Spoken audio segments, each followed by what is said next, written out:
Good morning all, எல்லாரும் எப்படி இருக்கீங்க? இன்னைக்கு மண்டே மினி vlog பார்க்கலாமா? காலையில் பாஸ்தா தாங்க செய்ய போகிறேன். ரொம்ப நாள் ஆச்சு என்னோட டயட்டில் பாஸ்தாவே இல்லையா.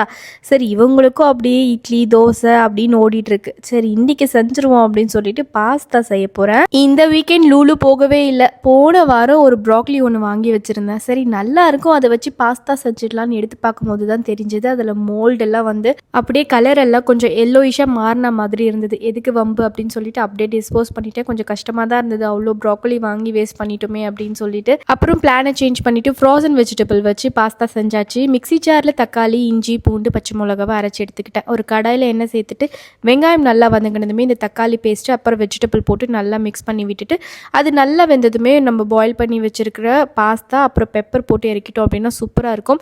கொஞ்சம் என்ஹான்ஸ் பண்ணுறதுக்காக 2 முட்டையை வந்து நல்லா ஸ்க்ராம்பிள்டு பண்ணி பாஸ்தாவோட சேர்த்துட்டேன். ரொம்பவே சூப்பராக வந்திருந்தது. இந்த பாஸ்தா ரெசிபியை ஒரு முறை ட்ரை பண்ணி பாருங்கள். இதில் நான் எந்த விதமான சாஸும் யூஸ் பண்ணவே இல்லை, எந்த விதமான ஹர்ப்ஸும் இதில் யூஸ் பண்ணலை. ஜஸ்ட்டு வெங்காயம் தக்காளி வச்சு மட்டுமே இந்த பாஸ்தா மேக் பண்ணியிருக்கேன். கண்டிப்பாக ட்ரை பண்ணிவிட்டு எப்படி வந்தது அப்படின்னு சொல்லிட்டு கமெண்ட் பண்ணுங்கள். அப்புறம் என்ன, பையனை எல்லாம் ஸ்கூலுக்கு அனுப்பி விட்டுட்டு லஞ்சு தான் இன்றைக்கி கத்திரிக்காவும் காராமணியும் போட்டு காரக்குழம்பு செஞ்சேன்.